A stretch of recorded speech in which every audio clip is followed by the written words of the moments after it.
Gospel TV వీక్షకులకు వందనాలు తెలియజేయుచున్నాను. Davis Omar world evangelism సమర్పించు ట్రాన్స్ఫార్మింగ్ సోల్స్ ఆత్మల పరివర్తన కార్యక్రమమునకు స్వాగతం, సుస్వాగతం. డాక్టర్ హెజ్రా శాస్త్రి గారి మధుర గీతం అనంతరం వాక్య సందేశాన్ని అందించారు.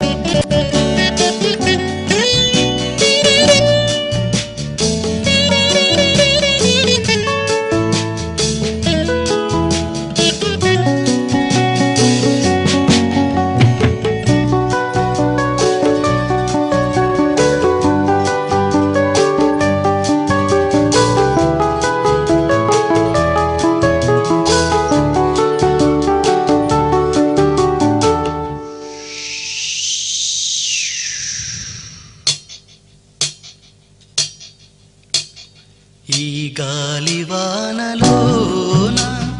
ఏకాకినయ్యున్న నీ ప్రేమ నెరిగిన వేళ నిన్ను నే వీడచాల. ఈ గాలివానలోన ఏకాకినయ్యున్న నీ ప్రేమ నెరిగిన వేళ నిన్ను నే వీడచాల. ఏ గమ్యము లేకనే నేనుంటిని, ఈ బ్రతుకు భారమేనని నేనంటిని. ఏ గమ్యము లేకనే నేనుంటిని, ఈ బ్రతుకు భారమేనని నేనంటిని. నీదు వాక్యం నాలో నిలిపి నిత్య జీవం చూపినావు. గాలివానలోన ఏకాకినయ్యున్న నీ ప్రేమ నెరిగిన వేళ నిన్ను నే వీడచాల. మహిమాన్వితుడైన ప్రభువు నామమున గాస్పెల్ టీవీ వీక్షకులకు నూతన సంవత్సర శుభాకాంక్షలు తెలియజేస్తున్నాను. I wish you all A bright and prosperous new year.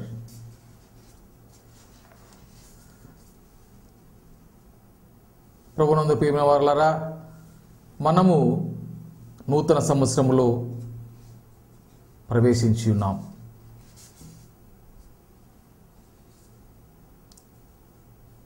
ఈ దినమునకు మీతో పంచుకోదలుచుకున్న వాక్యము నూతన సృష్టి.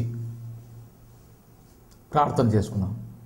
సర్వశక్తిమంతుడా, మా రక్షణకర్త ప్రభువా, మమ్మల్ని సజీవముగా నూతన సంవత్సరంలో ప్రవేశింపజేసిన విధానం కొరకు వేలాది వేల స్తోత్రాలు చెల్లిస్తున్నాం తండ్రి.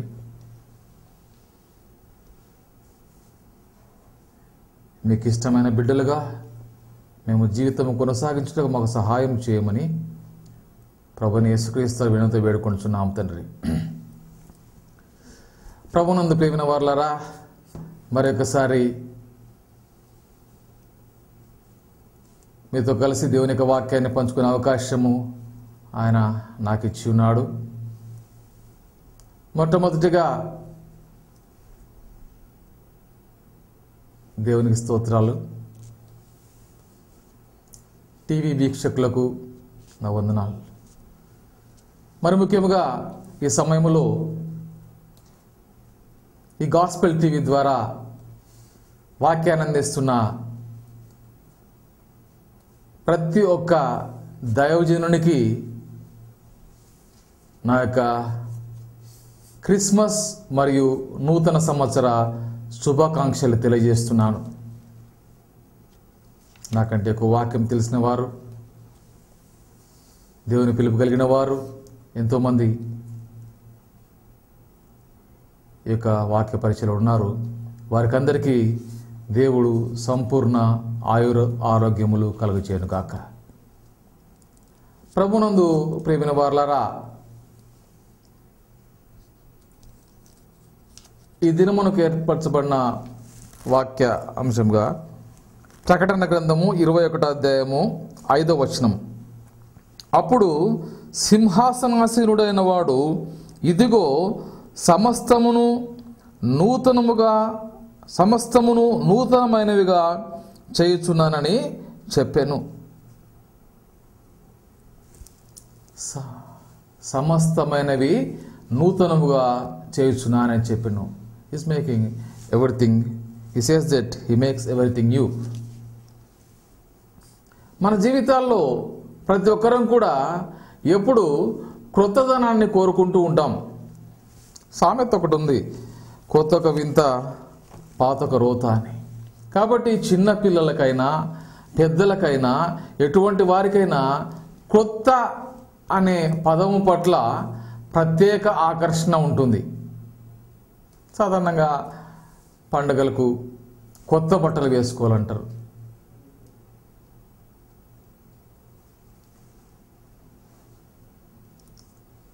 పరీక్షకి వెళ్ళేటప్పుడు కొత్త పెన్తో రాస్తే బాగుంటుంది అంటారు. కాబట్టి అది ఒక విధమైన అలవాటుగా మనం మార్చుకున్నాం. అయితే దేవుడు ఇక్కడ మనకేం చెప్తున్నాడంటే సమస్తము నూతనమైనవిగా చేయుచున్నాడు. అంటే మన జీవితాల్లో ఉండే కష్టాలు బాధలు తొలగించి నూతన జీవితం మనకు ఆయన ఇవ్వబోతున్నాడు. గడిచిన సంవత్సరాలలో మనం అనుభవించిన మితిలేని కష్టాలు, ఎదుర్కొన్న ప్రమాదకరమైన పరిస్థితులు, వాటన్నిటి నుంచి తప్పిస్తున్నాడు ఆయన. నూతన సంవత్సరంలో మనల్ని ఉంచుతున్నాడు. దేవునిలాగే మానవుని కూడా సమస్తము నూతనంగా చేయడానికి ప్రయత్నిస్తున్నాడు. ప్రసంగి గ్రంథంలో చెప్పబడుతుంది, సూర్యుని కింద నూతనముగా కనపడిన ప్రతి ఒక్కటి కూడా దేవుని దృష్టిలో అది పాతదే. ఎందుకంటే ఆ నూతనమైన వాటిని కనుగొనే జ్ఞానం మనకిచ్చిన వ్యక్తి, అసలు మనల్ని సృజించి జీవాత్మ ఇచ్చిన వ్యక్తి, మనము చేయబోయే ప్రతి ఒక్కటి ఆయనకు తెలిసిన వాడు. కాబట్టి మనిషి తానేదో నూతనంగా చేస్తున్నాడు, నూతనంగా సృష్టిస్తున్నాడు అనే అపోహతో ఉండడం అనేది చాలా దురదృష్టకరం. కొంతమంది శాస్త్రవేత్తలు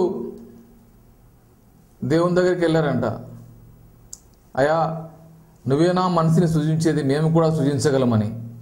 సరే సృజించండి అన్నాడంట దేవుడు. సో దేవుడు నేలమంటితో మనిషిని చేసినాడు కాబట్టి ఆ మట్టి తీసుకొని మనిషిని సృజించడానికి వాళ్ళు మొదలు పెడితే దేవుడు ఆగండి ఆగండి అన్నాడు. ఎందుకయ్యా ఆగడం అంటే, అసలు ఆ మట్టిని సృజించిన వాడిని నేనే, ఈ భూమిని సృజించిన వాడిని నేనే, కాబట్టి నేను సృజించిన దానిలోంచి మీరు చేసేది ఏంటి అంటే వాళ్ళు తల ఉంచుకొని బయటికి వచ్చారు.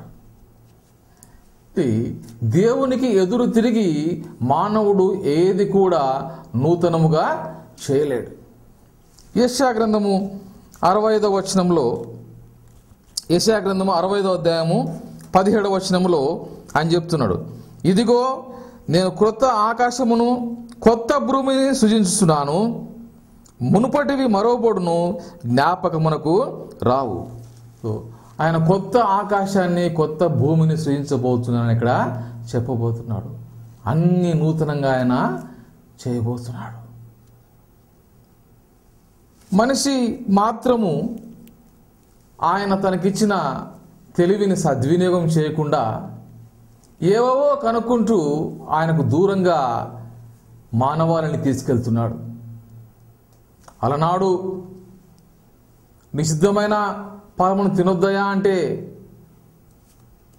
తిని ఆదాము పాపం చేసినాడని చెప్పి మనము ఉవ్విళ్ళూడుతూ ఎగురుతూ ఆదాము మీద నింద మోపుతున్నాం. కానీ ఈనాడు మనం చేసేదేంటి?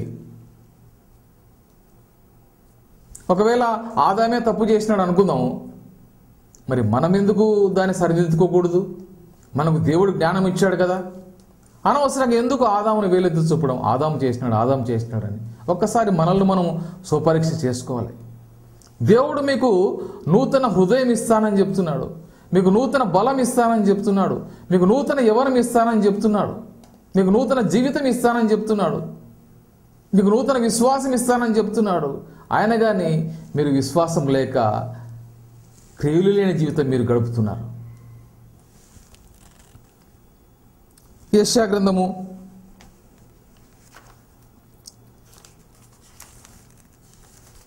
40వ అధ్యాయము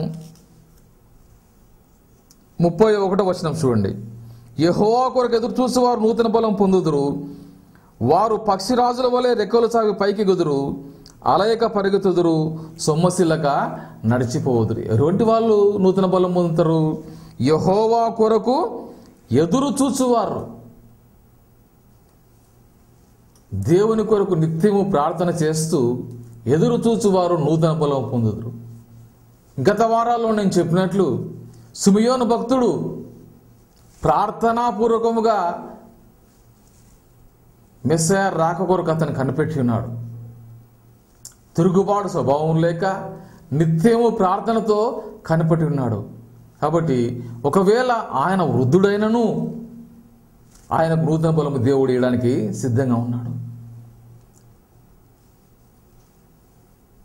క్రీస్తును చూడక మునుపు ఆయనకు మరణం ఉండదని చెప్పి దేవుడు చెప్పినాడు.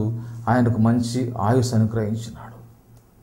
ప్రభువును పిల్లలారా, కఠినమైన మన హృదయమును తీసివేసి రాటి వంటి మన హృదయమును మార్చి నూతన హృదయం మీకు ఇస్తానని హెచ్కెల్ గ్రంథంలో ప్రభువు చెప్తున్నాడు. ఎన్ని వాగ్దానాలు ప్రభువు చేస్తున్నా మనం ఆయనకు దూరంగా పోతున్నాం. ఆయనకు విరోధంగా మనము ప్రవర్తించాలని ప్రయత్నిస్తున్నాం. ఒక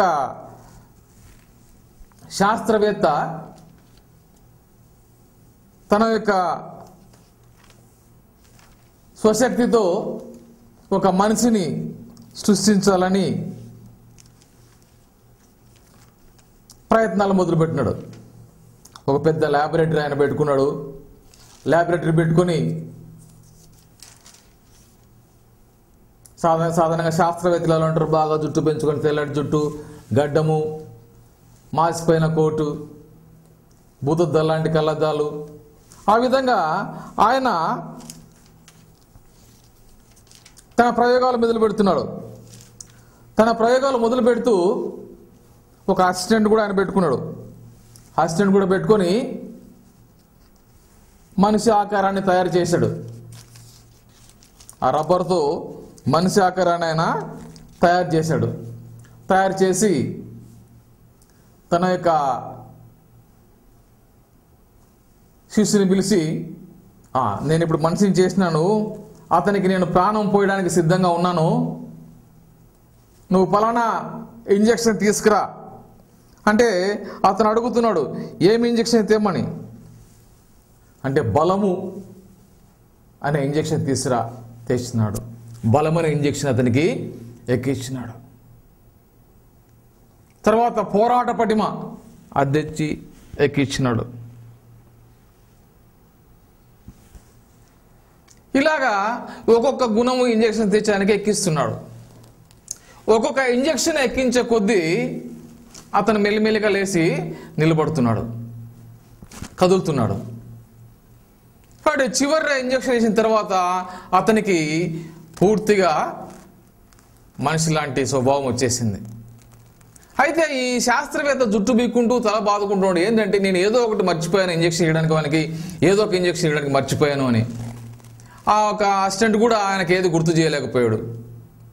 తర్వాత ఆయన ఇంజెక్షన్ ఇవ్వకముందునే ఆ మనిషి లేచి, ఆ మనిషికి అంటే ఆయన క్రిస్టియన్సన్ అని పేరు పెట్టాడు. ఆయన ఆ క్రిస్టియన్స్టన్ అని పేరు పెడితే అతను లేచి వీళ్ళ గొంతు పట్టుకోవడానికి ముందుకు వచ్చి సైంటిస్ట్ గొంతు పట్టుకున్నాడంట. సైంటిస్ట్ అప్పుడు ఉంటాడు, ఏది మర్చిపోయాను అంటే అప్పుడు అసిస్టెంట్ గుర్తొచ్చి వాడు పరిగెత్తుకుంటూ వచ్చి ఒక ఇంజెక్షన్ తీసుకొచ్చాడంట.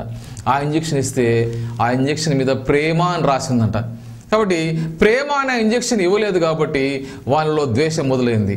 అప్పుడు అతను ఏం చెప్పాడంటే, అయ్యో మనం మనిషిని సృష్టించుదాం అనుకున్నా కానీ రాక్షసుని సృష్టించినామని చెప్పినాడంట. కాబట్టి మిడిమిడి జ్ఞానంతో మనిషి చేసేటన్నీ దేవునికి విరుద్ధంగా తయారవుతున్నాయి. ఈనాడు ఎన్నో ప్రయోగాలు మనుషులు చేస్తున్నారు. ఇంటర్నెట్ విప్లవం వచ్చింది, సెల్ ఫోన్ల విప్లవాలు వచ్చినాయి.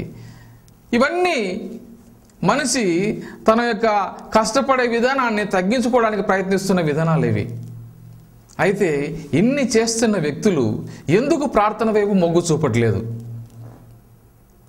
ఎందుకు దీనత్వం వైపు మొగ్గు చూపట్లేదు? ఎందుకు కనికరం వైపు మొగ్గు చూపట్లేదు? ఎందుకు న్యాయం వైపు మొగ్గు చూపట్లేదు? ఇవన్నీ గమనిస్తే మనం ఎన్ని చేసినా, ఏది మనం నూతనంగా చేయాలని ప్రయత్నించినా అది దేవునికి విరుద్ధమే అవుతుంది. ప్రభువునందు ప్రియమైన వారలారా, నూతన సంవత్సరంలో దేవుడు మనల నుంచి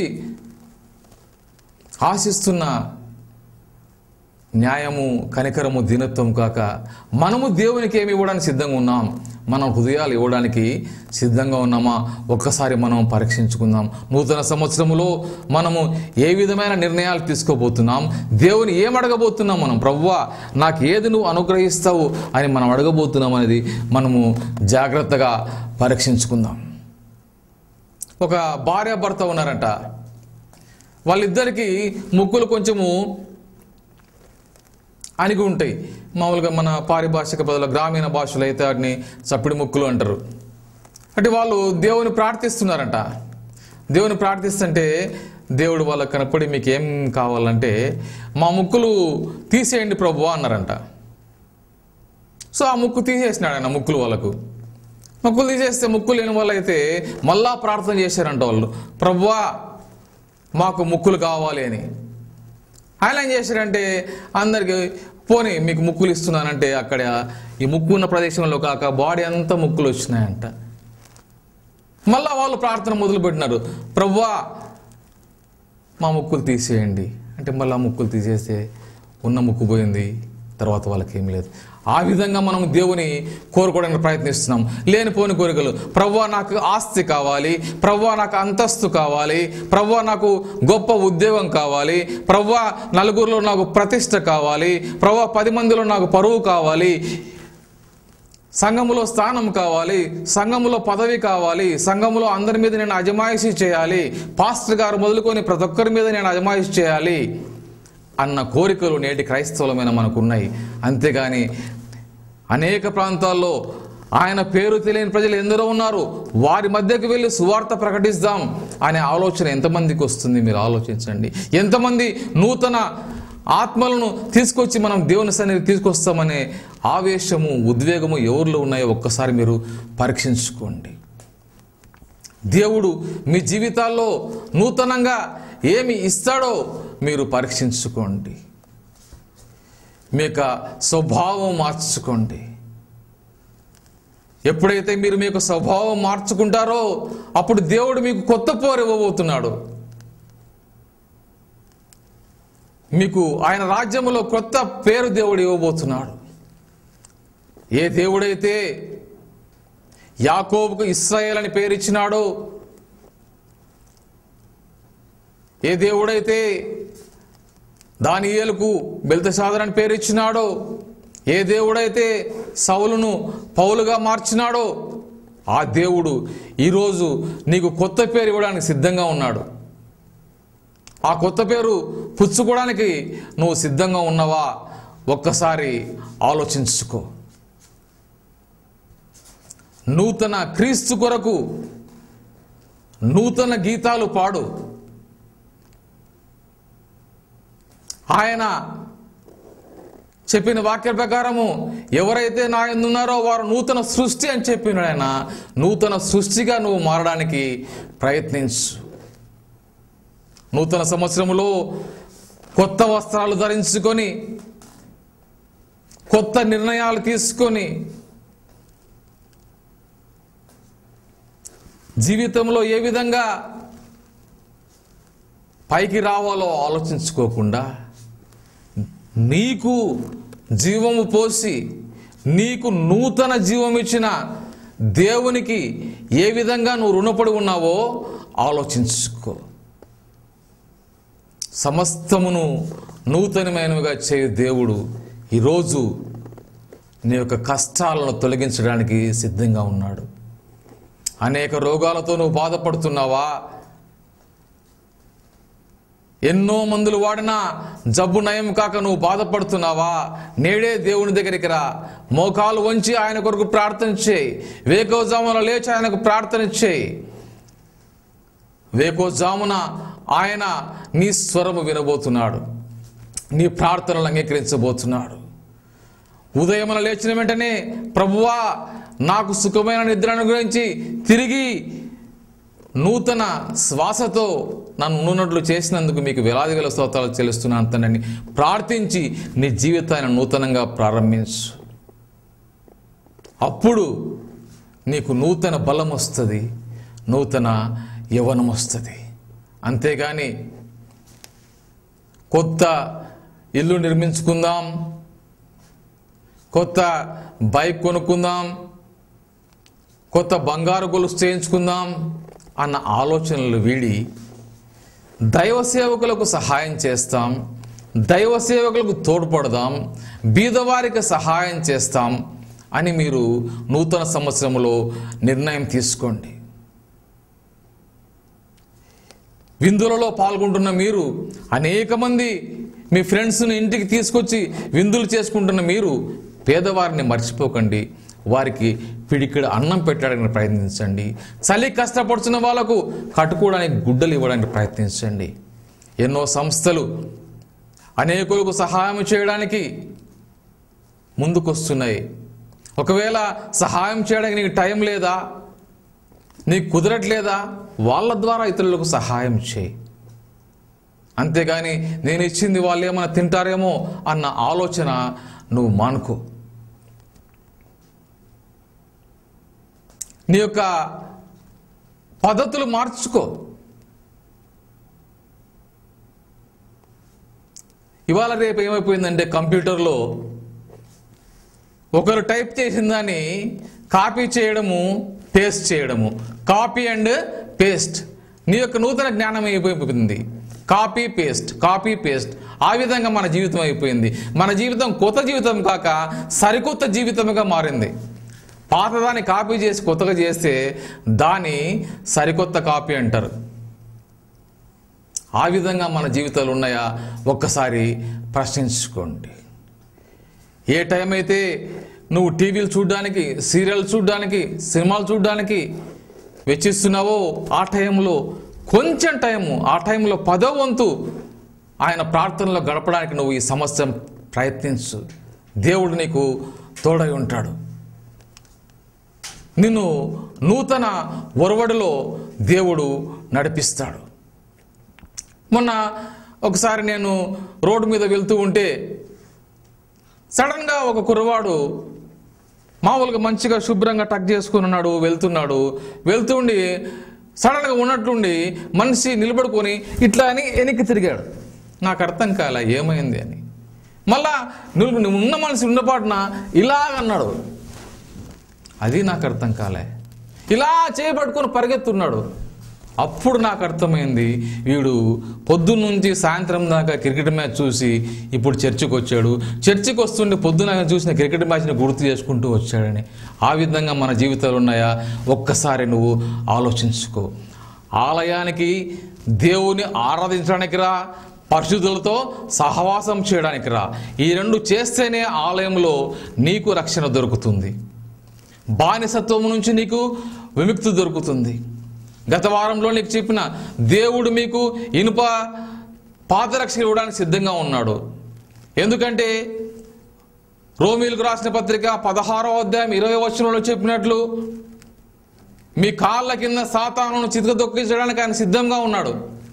ఒక కాళ్ళతో కాదు, 2 కాళ్ళతో సాతానును దొక్కించడానికి ఆయన సిద్ధంగా ఉన్నాడు. ఎక్కడ? ఆయన పాదాల దగ్గర. మత్తయి సువార్త 18వ అధ్యాయము 19వ వచనం చూసినట్టయితే, ఎక్కడ 2-3 కూడి నా నామం ఏకీపించుదురో ప్రార్థించుదురో వారి మధ్య నేను ఉన్నానని ఆయన చెప్పింటున్నాడు. ప్రభువునందు ప్రియమైన వారలారా, మనము భూమి మీద ఏకీపించడం ఏంటి, ఆయన పరలోకంలో వినడం ఏంటి ఒక్కసారి మీరు ఆలోచించండి. ఆయన చెప్పినాడు, ఆకాశము నా సింహాసనము, భూమి నా పాదపీఠమని. కాబట్టి ఆయన పాదపీఠం వద్ద మనము ప్రార్థిస్తుంటే మన ప్రార్థన ఆయనకు చేరుతున్నాయి. సాధారణంగా రాజుల కాళ్ళ దగ్గర, సింహాసనం దగ్గర కాళ్ళ దగ్గర ఒక పీట ఉండదు, 2 పీటలు ఉంటాయి 2 కాళ్ళు పెట్టుకోవడానికి. కాబట్టి మనము 2 కాళ్ళతో ఆయన పాదాల చెంత సైతానును అణగదొక్కడానికి సిద్ధంగా ఉండాలి. ఎప్పుడైతే మనం సైతాను అణగదొక్కుతామో మనకు దేవుడు రక్షణ అనే శిరస్త్రాణాన్ని మనకు అనుగ్రహిస్తాడు. ఆ శిరస్త్రాణం అంటే హెల్మెట్. చివరిలో నేను ఒక చిన్న ఉదంతం చెప్పి నేను ముగిస్తాను. 78-79 సంవత్సరాలు నాకు స్కూటర్ ఉండేది. ఆ స్కూటర్కు నేను హెల్మెట్ వాడేవాడిని. తర్వాత స్కూటర్ అమ్మేసిన తర్వాత ఆ హెల్మెట్ పక్కన పడి ఉంది. మా ఇంట్లో ఒక ముసలామె నేను వచ్చేటప్పటికి ఇంటి ముందు ప్రాంగణం శుభ్రం చేయడానికి వెళ్ళి శుభ్రం చేసి పెట్టింది. చక్కగా ప్లేస్ ఉంది, పేడ అంతా అలికి ఉంది. నేను వచ్చి మళ్ళీ వేరే కొత్త బండి కొనుక్కొచ్చుకుని హెల్మెట్ కోసం ఎదుగుతుంటే హెల్మెట్ కనపడలేదు. అమ్మ హెల్మెట్ ఎక్కడుందంటే అదేదో బుట్టలాగా ఉందయా, నేను తీసుకొచ్చి దాంట్లో పేడ తీసుకొచ్చి పెట్టాను అన్నది. అంటే దాని హెల్మెట్ యొక్క విలువ ఆమెకు తెలియలే. పగుంది ప్రియవాళ్ళారా, ఆ రక్షణ అనే శిరస్థానము విలువ మనకు తెలిస్తే ఆత్మ ఖడ్గాన్ని మనం ధరిస్తాము. విశ్వాసమైన డాలుతో సైతాను విసిరేసే బాణాలను మనం ఎదుర్కొంటాం. నూతన సంవత్సరంలో మన మీద సంధించి సైతాను విసురుతున్న ప్రతి ఒక్క బాణాన్ని తట్టుకోవడానికి నువ్వు నేను సిద్ధంగా ఉండాలి. ఆ విధంగా సిద్ధంగా ఉండాలంటే మనకు ప్రార్థన కావాలి, న్యాయమైన జీవితము, కనికరము యందు ప్రేమ, దీన మనస్సు కలిగి ఉండాలి. అప్పుడు దేవుడు మీ హృదయాల్లో ప్రతి ఒక్కటి నూతనంగా చేస్తాడు. దేవుడు మిమ్మల్ని దీవించుగాక. ప్రార్థన చేసుకుందాం. సర్వశక్తిమంతుడా, నూతన సంవత్సరంలో మమ్మల్ని ప్రవేశింపజేస్తున్న విధానం కొరకు వేలాది వేల స్తోత్రాలు చెల్లిస్తున్నాం తండ్రి. మీకు దూరంగా నడుస్తూ, మీకు విరుద్ధంగా నడుస్తూ మేము అన్నీ కొత్తవి ఆశిస్తున్నాం ప్రవ్వా. మా జీవితం పాతది, మేము ఆశిస్తున్నవి కొత్తవి ప్రవ్వా. ఇంకా పాత రోత జీవితంలోనే ఉంటూ ఈ యొక్క ఊబిలోంచి పైకి రాలేక కొత్త వాటిని ఆశిస్తూ పైకి లాగేవారు లేక రోధిస్తున్నాము తండ్రి. ప్రభువా, ఆనాడు అగాధములో ఏడ్చిన ధనవంతుని వల్లే కాకుండా మా జీవితాలను మార్చుకొని నీ ప్రేమను సంతరించుకొని రాక్షసుల వంటి మా జీవితాలను మార్చుకొని నెమ్మది గల మనసుతో మీకు ఇష్టమైన బిడ్డలుగా ఉండుటకు మమ్మల్ని దీవించమని వేడుకొనుచున్నాం తండ్రి. నూతన సంవత్సరంలో ఏ కష్టమో మా ధర చేరకుండా, ఏ అనారోగ్యం మా ధర చేరకుండా కాపాడండి. గాస్పెల్ టీవీ యాజమాన్యమని సామెల్ బొజ్జ గారిని, ప్రభువా ఛాయాగ్రాహకు డ్యాన్ని, యజ్ర శాస్త్రి గారిని, యేసుపాదం గారిని ప్రతి ఒక్కరిని ఆశీర్వదించండి. మరి ముఖ్యంగా నాకు సహాయం చేసిన నా భార్యకు తోడయండి, మంచి ఆరోగ్యం అనుగ్రహించమని, నా అల్లులను పిల్లలను కాపాడమని, నా మిత్రులను, నా తోటి ఉద్యోగస్తులను, సంఘమును కాపాడమని ప్రభుని యేసుక్రీస్తు వినతి వేడుకుంటున్నాం తండ్రి. Amen. May God bless you all. నా యొక్క టెలిఫోన్ నంబర్లు స్క్రీన్ మీద ప్రదర్శించబడుతున్నాయి. మా అడ్రస్ స్క్రీన్ మీద ప్రదర్శించబడుతుంది. నా కుటుంబం మొత్తము 24 గంటలు మీ కొరకు ప్రార్థించడానికి సిద్ధంగా ఉన్నాం. ఏ క్షణాన్నైనా మీరు ఫోన్ చేయండి, మీ కొరకు ప్రార్థన చేస్తాం.